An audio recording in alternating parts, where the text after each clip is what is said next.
Death of a partner.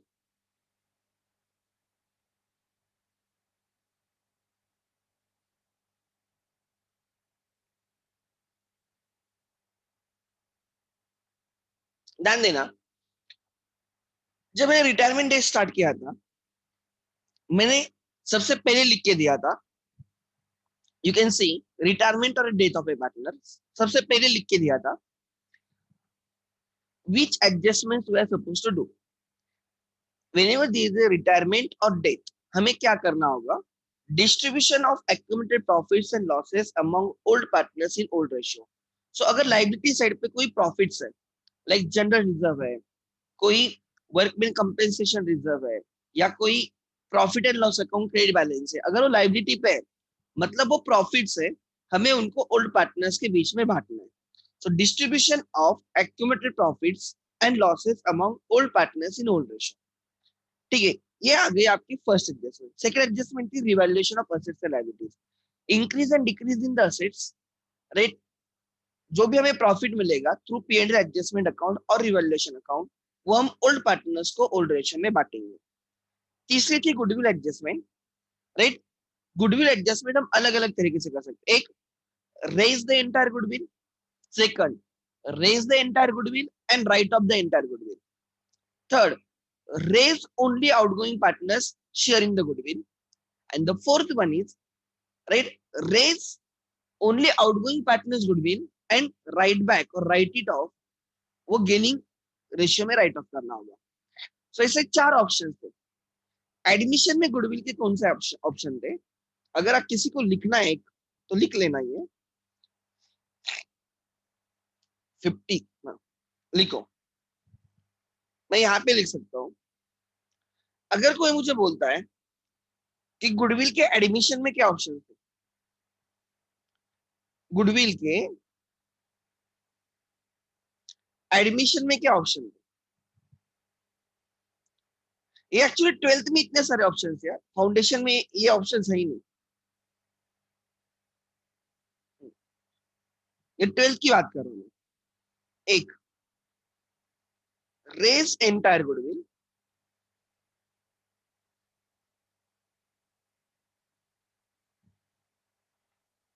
ठीक है.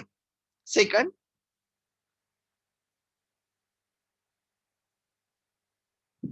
Right off, raise goodwill, simple इसमें, write off goodwill.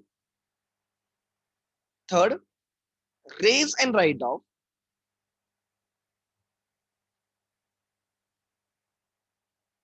Raise and write off. Fourth, new partner to bring, new partner to bring cash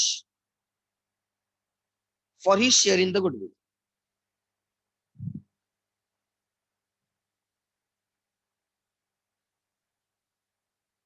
okay.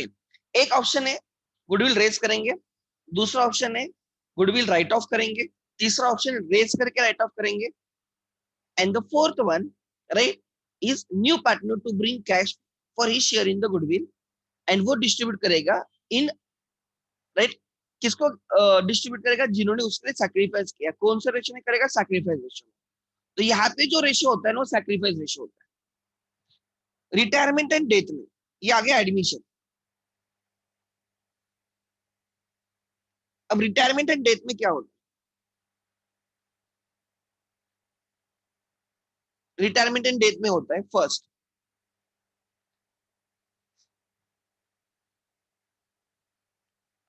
Raise goodwill, write off goodwill. Goodwill raise करो, goodwill write off करो. Raise entire goodwill, write off entire goodwill. Raise करना है entire to old partners in old ratio. जब अगर balance sheet में goodwill है, अगर वो राइट ऑफ करना है, एंटायर गुडविल अगर राइट ऑफ करना है, तो old partners in old ratio. Third, raise only, raise goodwill only outgoing partnership, raise goodwill only outgoing partnership. Only outgoing partners.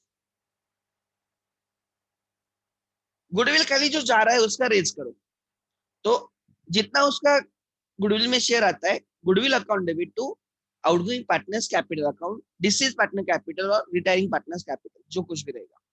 And four, right,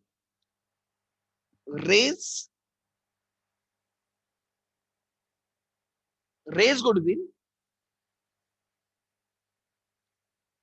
only outgoing partner share and then write off outgoing partner share and then write off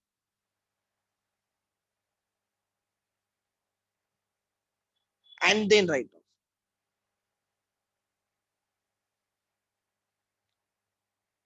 सो आप ध्यान देना मैं क्या बोल रहा हूँ, right. जब भी हम बात करते हैं रेज गुडविल, एंटायर गुडविल, ये ओल्ड रेशियो में होता है। राइट ऑफ एंटायर गुडविल, अगर क्वेश्चन में खाली राइट ऑफ के बारे में लिखा है, वो भी ओल्ड रेशियो में होगा। पूरा गुडविल रेज करके पूरा गुडविल राइट ऑफ करना है, राइट। पूरा गुडविल रेज करके पूरा गुडविल राइट ऑफ करना है, ठीक है।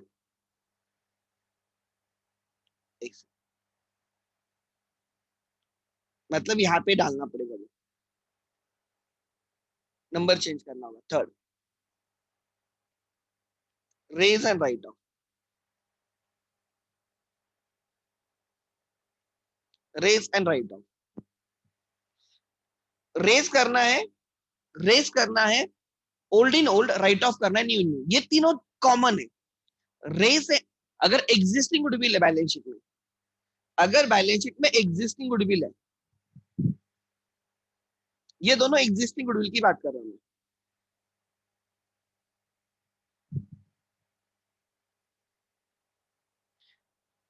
एक तो एग्जिस्टिंग गुडविल मतलब क्या, एक जीरो है या कुछ वैल्यू है। अगर आपको खाली रेज करना है, अगर आपको खाली रेज करना है, ध्यान देना, मतलब single action, right, I am talking about single action. यहां पे मैं सिंगल एक्शन की बात कर रहा हूं। Entire goodwill single action, entire goodwill and single action.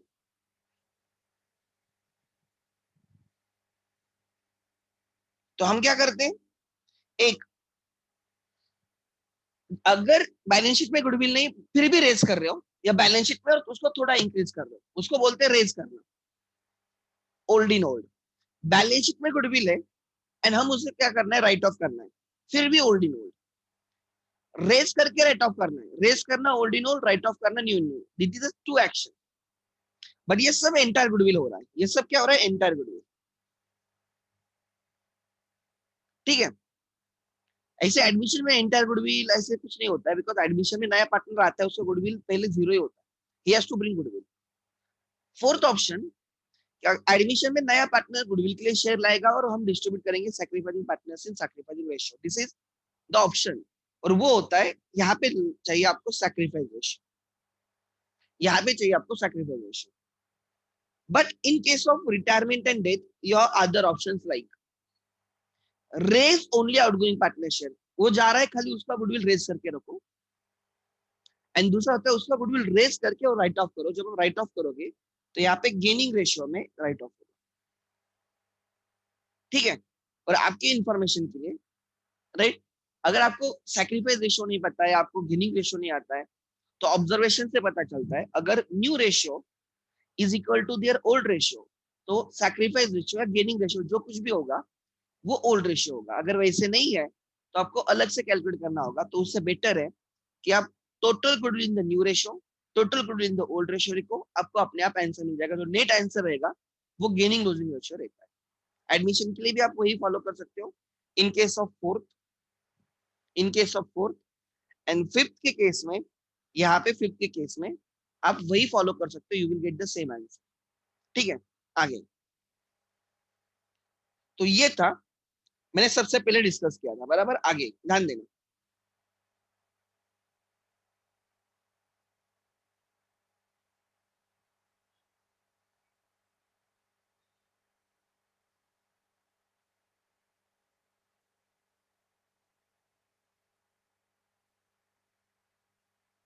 अब ऊपर देखते हैं।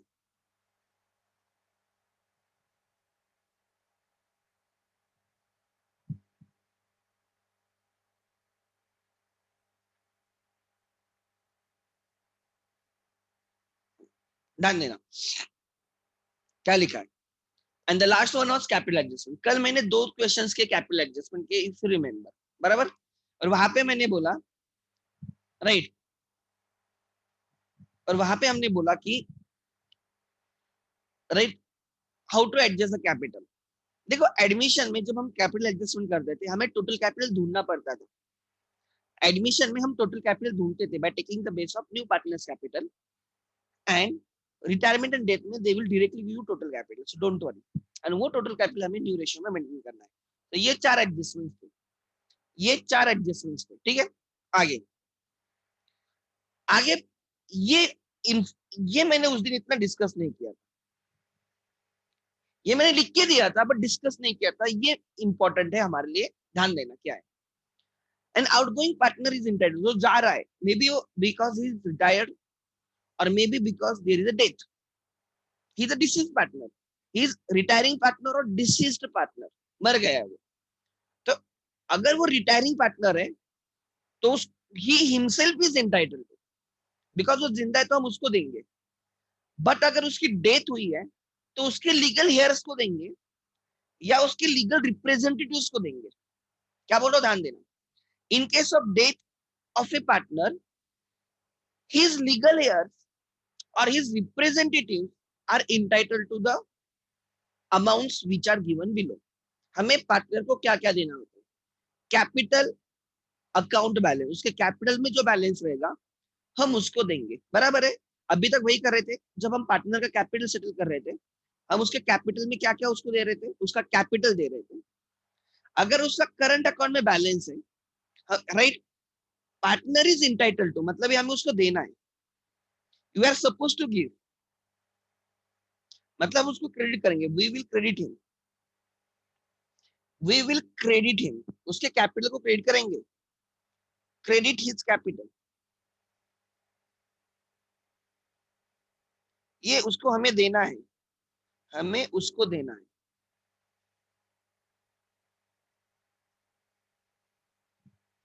हमें उस पार्टनर को क्या क्या देना है उसको, या मे बी, राइट, उसके लीगल रिप्रेजेंटेटिव, अगर रिटायरमेंट है तो हम उसको देंगे, अगर उसकी डेथ हुई तो उसके लीगल रिप्रेजेंटेटिव या लीगल हेयर्स या लीगल एग्जीक्यूटिव्स को देंगे। क्या क्या देना है, कैपिटल अकाउंट बैलेंस, अगर उसका पॉजिटिव कैपिटल अकाउंट बैलेंस है, क्रेडिट बैलेंस है, तो firm is suppose to pay to his legal representatives और retiring partner. Current account credit balance, अगर करंट अकाउंट में क्रेडिट बैलेंस है, वो भी हमें उसको देना पड़ेगा। Share in the accumulated profits, like अगर there is accumulated profits, general reserve, profit and loss, credit balance, तो उसमें उसका शेयर भी हमें देना पड़ेगा।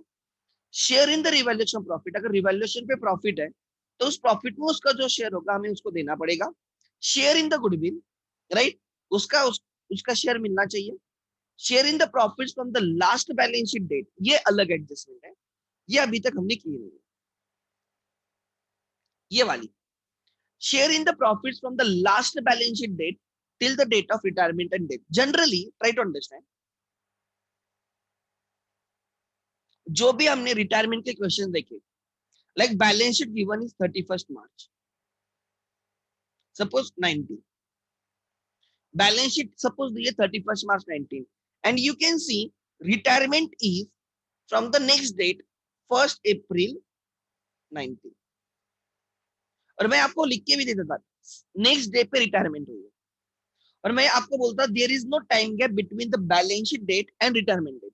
Generally retirement is planned, year खत्म हो फिर तू रिटायर हो, जनरली बोल रहा हूँ, रिटायरमेंट इज प्लान्ड, कि चल वो हम पूरा ईयर खत्म करेंगे, जो भी प्रॉफिट हमें डिस्ट्रीब्यूट करेंगे और नेक्स्ट डे से तू रिटायर हो। सो रिटायरमेंट की जितने भी हमारे हमने क्वेश्चंस किए, in all those questions the retirement is on the next day of the balance sheet, so there was no time gap between the preparation of the balance sheet and the actual date of retirement. Try to understand. So आज शाम को balance sheet बन गई, सुबह वो retire हो गया, like that. So there were transactions between the date of finalization of books, that is balance sheet, and his retirement. But death is not planned. Death कभी भी हो सकती है. सपोज डेथ होती है, सपोज, फिर भी हमारे महाराष्ट्र बोर्ड में डेथ या तो मंथ के बिगिनिंग में होगी या मंथ के एंड में होगी, ऐसे कुछ फिक्स नहीं हो रहा. बट महाराष्ट्र बोर्ड में डेट या तो बिगिनिंग या तो एंड में होगी, ऐसे पकड़ के चलते हैं. 30 जून को डेथ हो गई,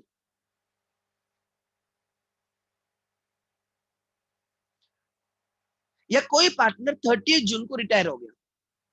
सो this is balance sheet date and this is reconstitution date.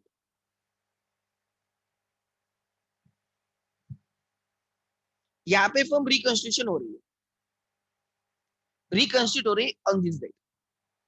Try to understand during these 3 months, April, May, June, during these 3 months, April, May and June end है, right? April, May and June, जो partner जा रहा है, maybe because of his retirement और death, he has worked for these 3 months, he was a partner for these 3 months. So इस 3 months में जो भी आपने प्रॉफिट कमाए, आपने मतलब फर्म ने, सपोज पकड़ के चलो, partners were equal partners, ABC was the partners, equal partners, and during these 3 months, they have earned profits of rupees 3 lakhs. Try to understand. Then he is also entitled to his share in that profit. हमें उसको 1 लाख देना होगा. Why? Because he was partner in the month of April, May, and June. Balance sheet was prepared, P&L and balance sheet was prepared on 31st March 19. So 31st March 19 तक के profit का कोई tension नहीं है. 31st March 19 तक के profits partner में distribute हुए होंगे. अगर डिस्ट्रीब्यूट नहीं होंगे तो एक्यूमुलेट हुए होंगे, वो हम पार्टनर्स को वैसे भी रिटायरमेंट या डेथ के टाइम डिस्ट्रीब्यूट करते हैं, उसमें उसका शेयर. अब जनरली आप डिस्ट्रीब्यूट ही करोगे. अगर डिस्ट्रीब्यूट नहीं किए होंगे तो आपने वो एक्यूमुलेट करके आपने लायबिलिटी साइड पे दिखाए होंगे, या अगर लॉसेस रहेंगे तो एक्यूमुलेट करके आपने एसेट साइड पे दिखाए होंगे. रिटायरमेंट डेथ पे वैसे भी पार्टनर्स में बटने वाले. प्रॉब्लम इज 3 मंथ्स का, अप्रैल में जून, जिस दिन पार्टनर जा रहा है, that is not the year end, that is in between, that is not the date of balance sheet. Balance sheet तो पहले बनी है, तो जिस दिन बैलेंस शीट बनी 31st मार्च 19 तब तक का कोई इश्यू नहीं है. प्रॉब्लम अप्रैल में जून 19 का है, बिकॉज इस पीरियड में जो भी ट्रांजैक्शन हुए हैं, purchase, sale, income, expenses, try to understand, वो जो हुए हैं, राइट, ये जो 3 मंथ्स में ट्रांजैक्शन हुए हैं, you have earn some profit और you may have suffered some losses. इस 3 मंथ्स में आपने कुछ प्रॉफिट कमाए होंगे या आपने लॉसेस भी हो सकते हैं फर्म के. तो इस 3 मंथ्स के जो प्रॉफिट्स रहेंगे, ये प्रॉफिट्स हमें ढूंढने पड़ेंगे. डज इट मीन कि हमें एक्चुअली 30 जून को बैलेंस शीट करनी होगी, P&L करनी होगी? इन real life the answer is yes. कि हम एक्चुअली जब पार्टनर रिटायर होता है 30 जून को, we will actually prepare P&L, we will actually prepare balance sheet for 3 months and we will settle his account. Or there is another option. Partner बोलेंगे, why to prepare P&L and balance sheet in between the year? It unnecessarily increases work. तो as per agreement between them, मतलब उनके deed के हिसाब से, they may decide कि हम जब कोई partner in between the year retire होता है या डेथ होती है, तो we will not actually find out profits and losses of that period. हम इस 3 मंथ्स के एक्चुअली प्रॉफिट नहीं ढूंढेंगे, हम इस 3 मंथ्स के प्रॉफिट कुछ एज्यूम करके लेंगे. हम एक्चुअल में P&L नहीं करेंगे. In real life you have to prepare P&L, you have to actually prepare balance sheet on that date, you have to settle the account. हमें उस अगर एक्चुअल प्रॉफिट 3 लाख है उस 3 मंथ्स के, एंड उसमें से वो जो पार्टनर जा रहा है उसका 1/3 है, तो he is also entitled to 1 lakh. तो मैं वही बोल रहा हूँ, share in profits, share in profit 3 lakh profits from last balance sheet date 31st March से till the date of retirement और डेथ. 31st मार्च 19 से मतलब 1st अप्रैल 19 से 30th June 19 इधर 1st April 19 to 30th June 19 ये जो 3 मंथ्स के profits है उसमें उसको शेयर मिलेगा, बिकॉज वो प्रॉफिट्स अभी तक हमने उसको दिए नहीं है, किसको भी नहीं दिए। सो ये एडजस्टमेंट कब आती है? जब द डेट ऑफ रिटायरमेंट और date is other than the balance sheet date. ठीक है, ऐसे एक भी क्वेश्चन रिटायरमेंट में था, आई वाज एक्सपेक्टिंग कि रिटायरमेंट में वैसे कोई क्वेश्चन रहेगा। सो अब क्या बोल रहा हूँ, ध्यान देना एवरीवन, मैं आपको बोल रहा हूं कि एक्चुअल में हमने P&L बैलेंस शीट करनी चाहिए, बट क्वेश्चन में ask you, instead of preparing actual P&L, actually find out profit loss, you can use your past experience, you can use your past years to project, to forecast, to predict the profits of that 3 months। Like example अगर आप बोलते हो last year में हमारे 12 लाख का profit हुआ था, last year में पूरे साल का 12 लाख का प्रॉफिट हुआ था, तो इस ईयर में भी वैसे ही प्रॉफिट रहेगा। तो 3 मंथ्स का कितना, 12 lakhs वॉज फॉर 12 मंथ्स, तो 3 मंथ्स का 3 lakhs रहेगा, इसे भी आप एज्यूम कर सकते हो। And accordingly you will find out the profits of the 3 months. Generally हमारे एग्जाम में या हमारे 12th के क्वेश्चंस में we will be using past data to project the profits of these 3 months। May be उसकी डेट 6 मंथ्स के बाद हो सकती है, लाइक 31st अक्टूबर को उड़ गया, तो 6 मंथ्स के प्रॉफिट हमें ढूंढने होंगे। तो 6 मंथ्स के प्रॉफिट हम कैसे लेंगे, पास्ट प्रॉफिट्स हम उसका बेस लेके, we will take the base of the past profits, because past reflect the future, past reflect the future, because अगर पास्ट को स्टडी करते तो you can predict what will happen in the future. समझ में आ रहा है? So consider the past profits and then predict the future profit. ठीक है, एंड हम उसमें उसका शेयर देंगे। सो ये वाला लास्ट हमें सीखना है। Next, firms recover the following amount from the partner. ये पार्टनर को देने, ये 6 चीजें हमें उसको देनी है, हमें उससे रिकवर करना है। Firm recover the following amount, recover करना मतलब उसको डेबिट मार, debit the capital of, debit the capital of, debit the capital of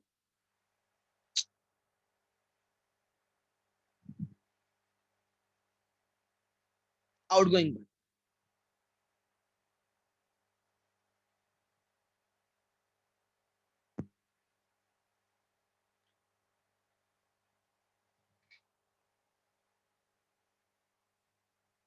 ठीक है, debit the capital of outgoing partner. क्या बोलो, ध्यान देना, जब हम पार्टनर को ये सब चीजें दे रहे हैं तो कभी कभी हमें उसे कुछ लेना भी पड़ेगा, like debit balance in the current account, debit balance in the current account. अगर उसके क्या करंट अकाउंट में डेबिट बैलेंस है, हम उससे लेंगे। Share in the accumulated losses, if there are losses तो हम उस लॉसेस में से उसका जो शेयर है हम उससे रिकवर करेंगे। Share in the revaluation loss, अगर रिवैल्यूएशन पे लॉस है तो हम उससे रिकवर करेंगे। Share in the losses from last balance sheet date till the date of retirement, अगर ये 3 लाख का लॉस होता तो अप्रैल में जून में 3 lakhs का लॉस होता, तो 3 lakhs में उसका लॉस बन जाता 1 लाख, हम उसके कैपिटल से माइनस करते 1 लाख, हम बोलते हैं you are a partner for 3 months. अगर इस 3 मंथ्स में अगर प्रॉफिट होता तो हम तुझे देते, तो लॉस होगा तो तुझे तेरे से रिकवर भी करेंगे, राइट, लाइक दैट। एक और लिख लेना 11, ड्रॉइंग्स, ड्रॉइंग्स इफ एनी,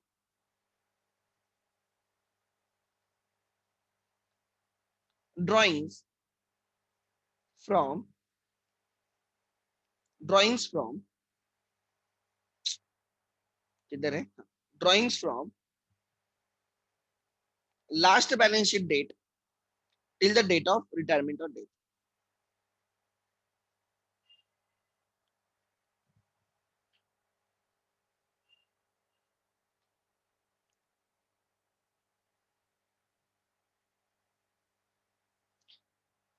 अगर वो 3 मंथ्स पार्टनर था, अगर उस 3 मंथ्स में उसने कुछ ड्रॉइंग्स की होगी तो वो भी हम उससे क्या करेंगे, रिकवर करेंगे।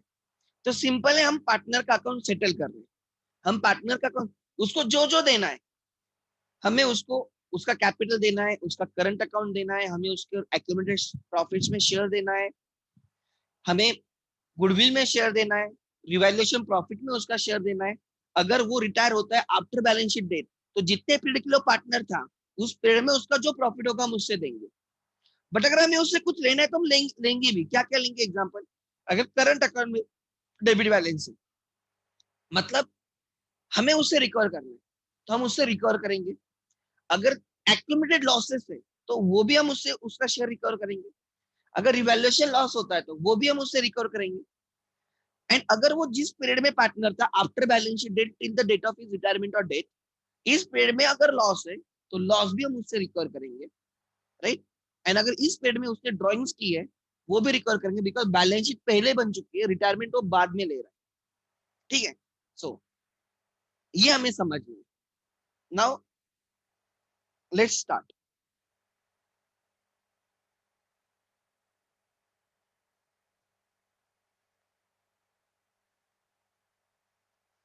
ध्यान देना, retirement and death, retirement and death का हम डेथ कर रहे हैं, लिख लेंगे। Two types of question, types of question.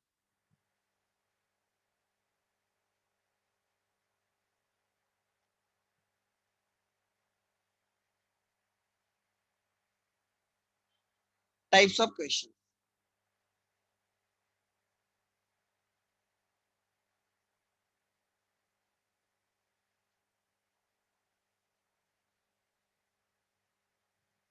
Types of question लिख लेना। एक टाइप होता है date of balance sheet and date of retirement और death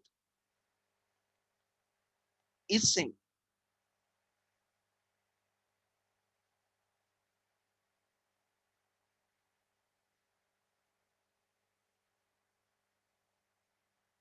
is same, is same.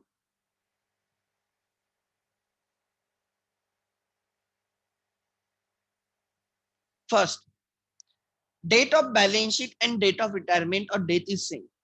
And दूसरा,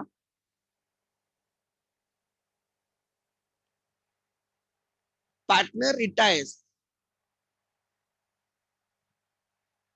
और क्या लिखेंगे हम, रिटायरमेंट और death is after balance sheet. Retirement और death is after balance sheet date, after date of balance sheet.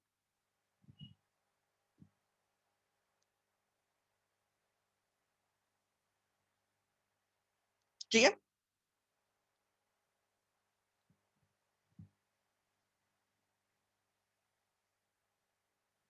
इसमें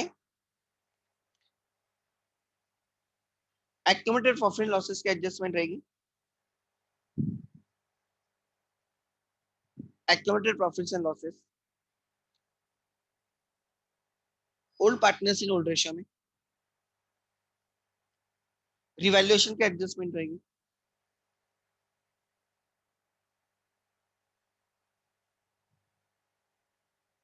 इसमें accumulated profit and losses, revaluation, उसके बाद गुडविल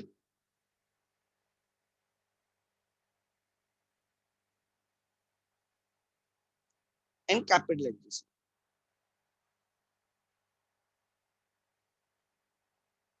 इसमें ये चार तो एडजस्टमेंट रहेंगी रहेंगे, ये तो कभी नहीं जाएंगे। रिटायरमेंट डेथ है, एडमिशन है, तो ये एडजस्टमेंट रहती ही रहते हैं। इसके साथ रहेगा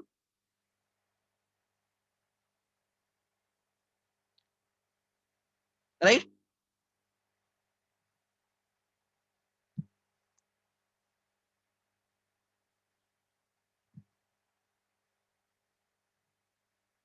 profit from last balance sheet date till date of retirement or death.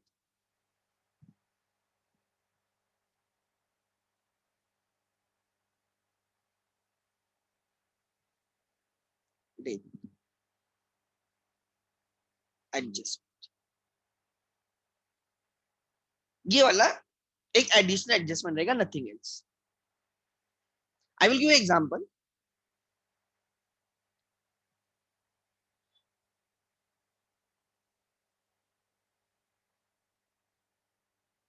ध्यान देना. A, B and C are the partners with PSR 3:2:1. ठीक है.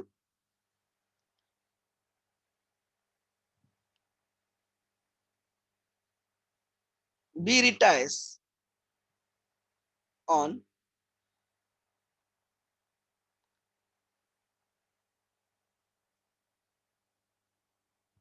30th June 2020. Right.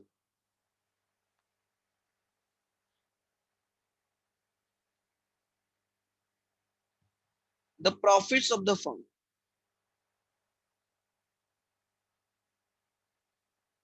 for the year ended.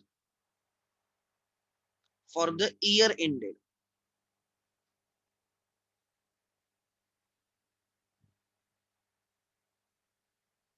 31st March rupees 2020,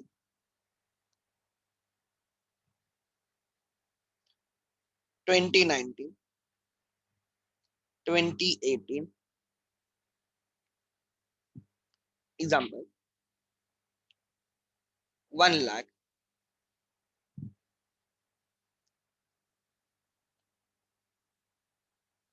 80,000,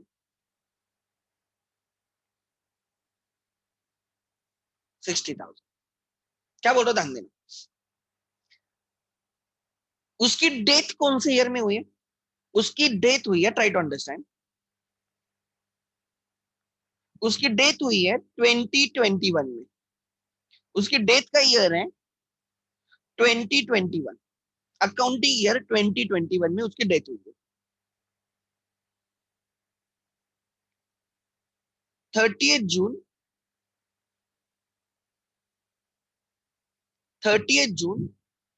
20 को उसकी death हुई है. सो in the accounting year 2021. आपकी year and होता है 31st मार्च को.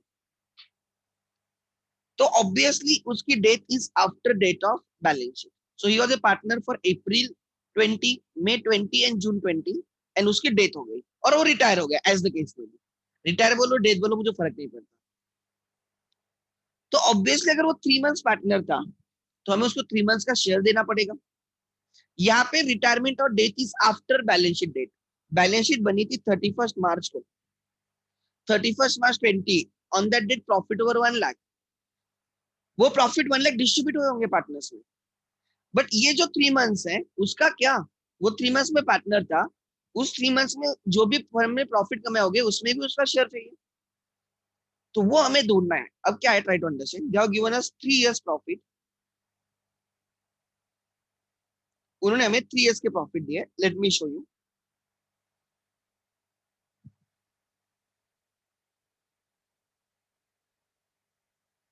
So they have given you profits of 1920, 1890 and 1780.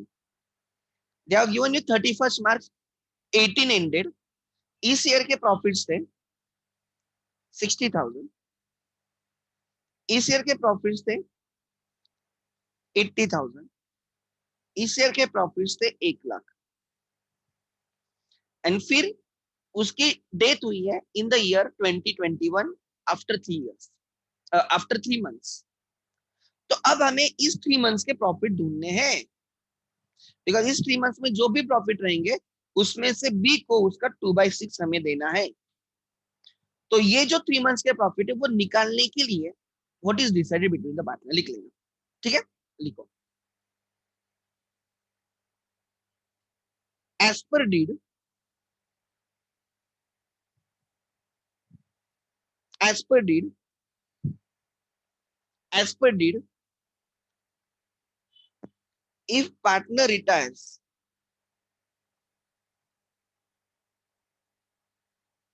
in between the year, in between the year,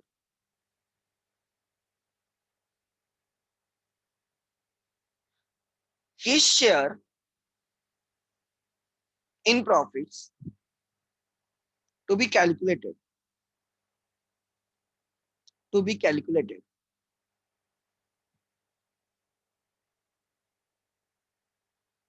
on the basis of average profit, on the basis of, right, case A,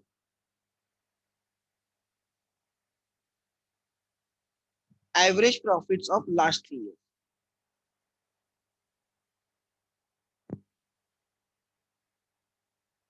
case B, average profit of last 2 years,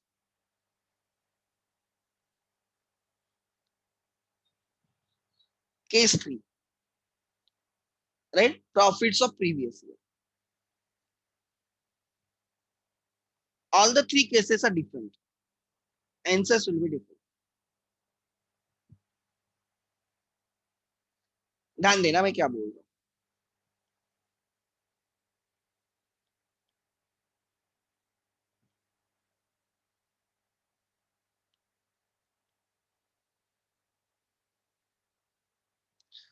My problem is कि उसकी death after balance sheet date है. 31 मार्च 20 को balance sheet बनी है, उसकी death हुई है after 3 months. तो वो 3 मंथ्स में ही वॉज ए पार्टनर. अगर वो 3 मंथ्स में पार्टनर था, वो 3 मंथ्स के प्रॉफिट हमें ढूंढने एंड उस प्रॉफिट में हमें उसका शेयर देना है. तो एक ऑप्शन है एक्चुअली 3 मंथ्स का पे एंडल करो, find out the actual profit and distribute it between the partners. But आपको सब एडजस्टमेंट करते बैठने पड़ेंगे, प्रीपेड, डेप्रिसिएशन वगैरह वगैरह. एक दूसरा ऑप्शन है, you can take the base of the previous year profits and आप ढूंढ सकते हो. तो डीड में लिखा है, केस ए हम सॉल्व करेंगे. केस ए में लिखा है, let me take that.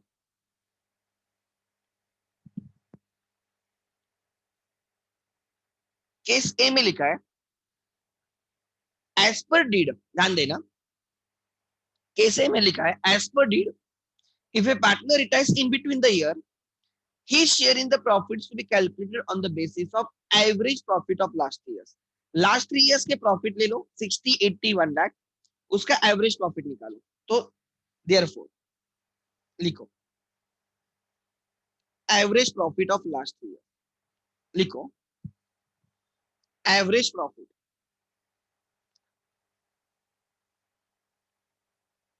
Of 3 years, last 3 years, average profit of last 3 years बोला है ना. तो take the last 3 years profit 1 lakh plus 80 plus 60 divide by 3. It is 2,40,000 divided by 3,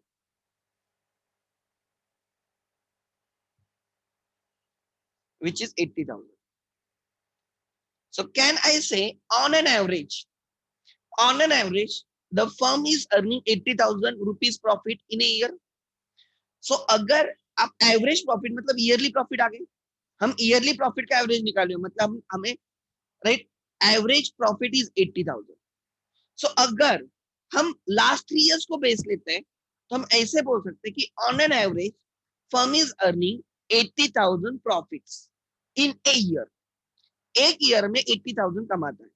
therefore proportionate profit, death is after 3 months, right?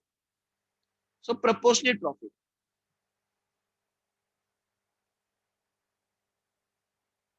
proportionate profit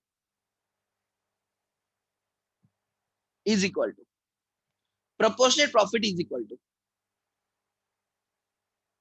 80,000 is yearly profits divided by 12 80,000 is yearly profit, इसलिए divided by 12, 3 months का कितना? Why 3 months? Because death is after 3 months. On an average हमने क्या बोला कि last 3 years में हम 60, 80, 1 लाख कमा रहे हैं, मतलब ऑन एन एवरेज एक साल में हम 80,000 कमाते हैं। ऑन एन एवरेज एक साल में 80,000 कमाते हैं, तो 3 मंथ्स में कितना? Because you are the partner for 3 months, it will be I think 20,000।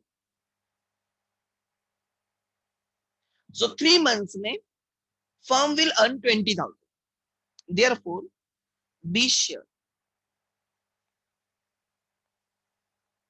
20,000 में B का कितना रहेगा? 2/6।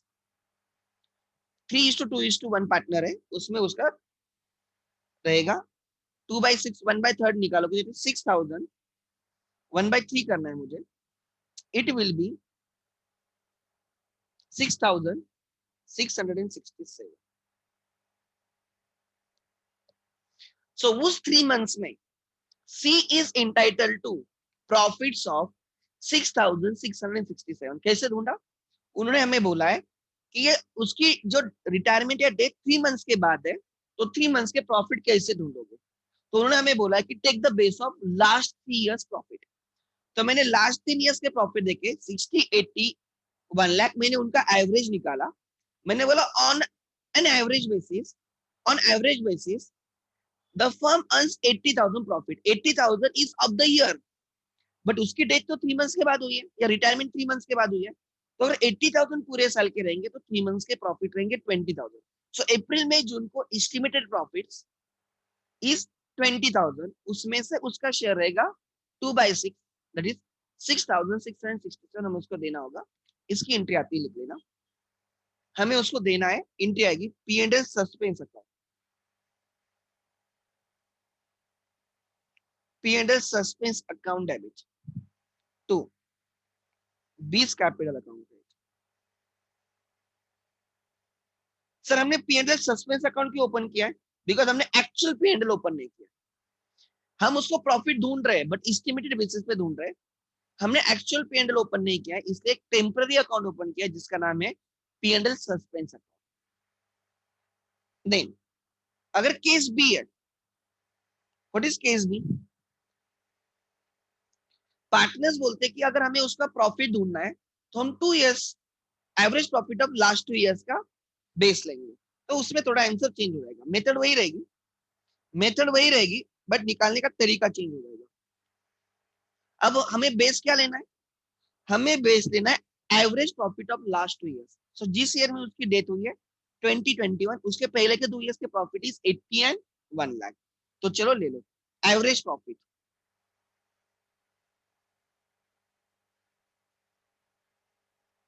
Average profit 1 lakh and 80। उन्होंने जो क्वेश्चन में दिया होगा, जो डिसाइड किया होगा उन्होंने, हम वैसे करेंगे, डिवाइड बाय 2। 2 क्यों? बिकॉज 2 इयर्स का निकाल रहे हैं।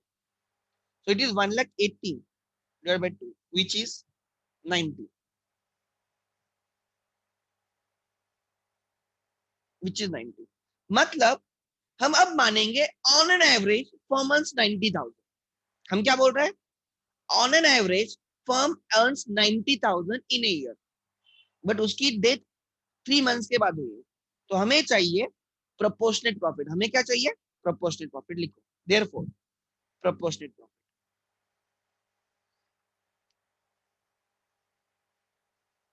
हम क्या मानते हैं? ध्यान देना, लास्ट 2 इयर्स में हम क्या मानते हैं? ध्यान देना, लास्ट 2 इयर्स में firm is earning 90,000 on an average.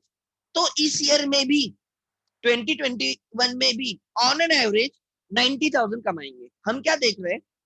Last 2 years में ऑन एन एवरेज हम 90,000 कमा रहे हैं, तो इस ईयर में भी हम कितना कमाएंगे? 90,000 कमाएंगे। लाइक एग्जांपल, आपके घर वाले भी बोलते हैं कि अगर आपको ऑन एन एवरेज 80% आते टेस्ट में, तो आपको फाइनल में भी 80% ही आएंगे। सिमिलरली लास्ट 2 इयर्स में firm is earning 90,000 on average, तो 2021 में भी फर्म विल बी अर्निंग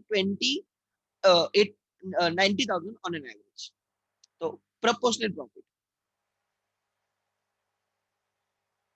निकालो, therefore proportional profit is equal to 90,000 पूरे साल के डेथ इज आफ्टर 3 मंथ्स, तो 3 मंथ्स के कितने, 1/4 करूंगा, 80, 22,500. So 3 months में firm will earn 22,500. बट ये 22,500 3 months में फर्म कमाएगी, उसमें से बी का कितना, देयरफॉर बी शेयर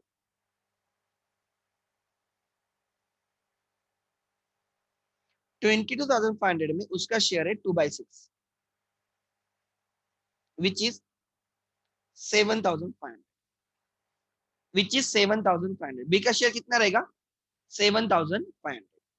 तो यहाँ पे एंट्री आ जाएगी, P&L suspense account debit to B's capital, B के कैपिटल में ऐड करना है, प्रॉफिट में शेयर है. बी को बोलेंगे 3 मंथ्स में हम on an average last 2 years के प्रॉफिट पकड़ के ऑन एन एवरेज 90 कमा रहे हैं, तो हम ऐसे मान के चलेंगे इस ईयर में भी हम 90 कमाएंगे, राइट. उसमें से 3 मंथ्स हो चुके, तो 3 मंथ्स का 22,500 रहेगा, उसमें तेरा शेयर रहेगा 2/6, दैट इज 7,500. हम तुझे 7,500 देंगे, तुझे क्रेडिट करेंगे और टेम्पररी अकाउंट ओपन करेंगे P&L. ठीक है, this can be another assumption. Third, वो बोलेंगे कि जो लास्ट ईयर में है ना, जैसे लास्ट ईयर है वैसे ये ईयर भी होगा, प्रॉफिट ऑफ प्रीवियस ईयर. जिस ईयर में रिटायरमेंट डेथ हुई उसके प्रीवियस ईयर 2021 में रिटायरमेंट डेथ हुई है, तो उसके प्रीवियस ईयर 1920 में जो प्रॉफिट्स रहेंगे वही प्रॉफिट इस ईयर में रहेंगे. तो ध्यान देना, देयरफॉर केस सी,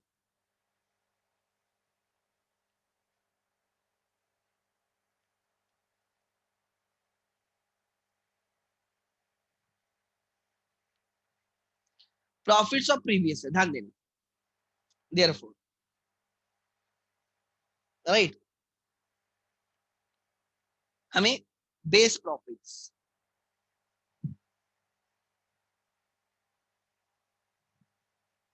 हमें कुछ एवरेज वगैरह नहीं निकालना है, हमें एक ही प्रीवियस ईयर बोला है. 1 लाख, लेट मी चेक कितने थे प्रीवियस के प्रॉफिट्स, 1 लाख. ओके, 1 लाख. जैसे प्रीवियस ईयर रहेगा वैसे ये ईयर रहेगा, therefore proportionate profit,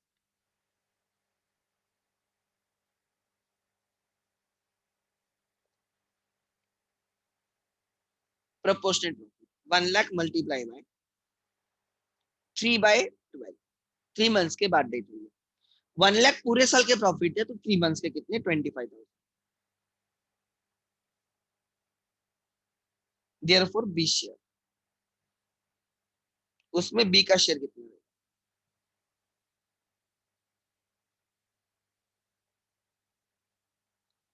it will be 8,333. And entry आएगी P&L सस्पेंस, एंट्री आएगी P&L suspense account debit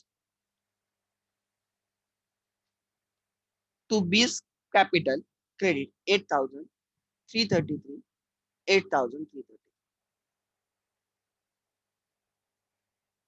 so हमने एक्चुअल में P&L बनाया नहीं, हमने कुछ तो एज्यूम किया. पहले एजम्पशन क्या थी, लास्ट 3 इयर्स के प्रॉफिट्स बेस लेके करेंगे. सेकंड एजम्पशन था लास्ट 2 इयर्स के प्रॉफिट बेस लेके करेंगे, या प्रीवियस ईयर के. क्वेश्चन में जो भी लिखा होगा हम करेंगे. कभी कभी लिखेंगे लास्ट 5 इयर्स के profits will be taken as a base, तो लास्ट 5 इयर्स के प्रॉफिट क्वेश्चन में दिए होंगे, उसका एवरेज निकालेंगे, फिर वो ईयरली एवरेज प्रॉफिट रहेंगे. फिर हम प्रोपोर्शनल प्रॉफिट ढूंढेंगे, प्रोपोर्शनल प्रॉफिट मतलब वो कितने मंथ्स पार्टनर था, उतने मंथ्स के कितने रहेंगे, और फिर उसमें उसका शेयर कितना रहेगा. ठीक है, तो ये एडजस्टमेंट डेथ में अलग रहेगी, रिटायरमेंट में भी हो सकती है, because retirement death questions are not separate, they are same. But retirement में एक भी क्वेश्चन में उन्होंने रिटायरमेंट को अलग डेट पे नहीं किया था, बैलेंस शीट डेट पे किया था. ठीक है, किसी भी इसमें हो सकती है. So there are basically two types of questions in retirement and death. Retirement is on the same date of the balance sheet, retirement is on different date than the balance sheet. ठीक है, तो जब different date पे होगी तो हमें उसके उस पीरियड के प्रॉफिट भी ढूंढने पड़ेंगे, because you partner for that period. या ये एकदम लॉजिकल है, इसमें कोई डिफरेंट नहीं है. Let me take you through the text book.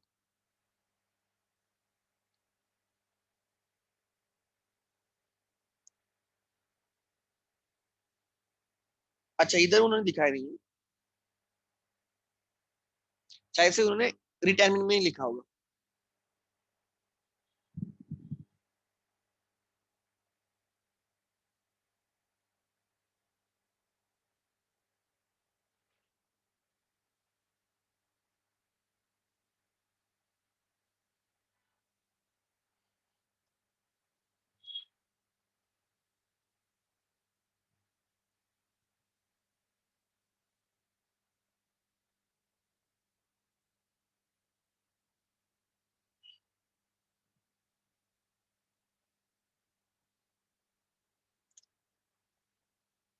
Late me check.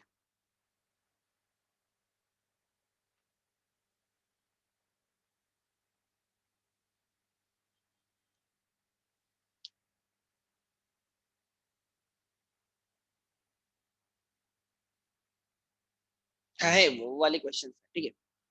ठीक है, सो यहाँ पे आज रुकते हैं हम। ये मुझे एक्चुअली डिस्कस करना था, कौन सा, ये वाला पार्ट आज जो मैंने फर्स्ट टाइम लिख के दिया था एकदम इनिशियल में, ये वाला, ये उस दिन मैंने डिस्कस नहीं किया था इतना। मैंने आज ये चीजें डिस्कस की। जब पार्टनर रिटायर होता है डेथ, तो उसको हमें क्या क्या देना है और उससे क्या क्या लेंगे, उसका जो जो है हम उसको देंगे, उससे जो जो लेना है हम लेंगे। एंड फिर हम उसको या तो कैश देंगे, या उसको चेक देंगे, या थोड़े कैश देके बाकी हम उसके लोन में रखेंगे, या पूरा का पूरा लोन रखेंगे, बाद में रिपे करेंगे। ठीक है, so this is the settlement of the outgoing partner. Settlement of the outgoing partner. ठीक है, सो और अगर retirement and death is after balance sheet date, तो हमें उस पीरियड का भी उसका प्रॉफिट ढूंढना होता है। तो वो कैसे ढूंढना है, हमने एक एग्जांपल लेके समझ लिया। तो राइट, आज तो मेरा आफ्टरनून में लेक्चर नहीं, राइट, कल का timing I will update you. कल आफ्टरनून में तो मेरा रहेगा, मॉर्निंग का आई विल अपडेट यू। ठीक है, मुझे 11 का लेक्चर है क्या, मुझे चेक करने दो, accordingly I will check. Right, और हम डेथ के क्वेश्चन स्टार्ट करेंगे। एनीवन हैज डाउट अभी आज जो किया वो? Okay, no issue, thank you.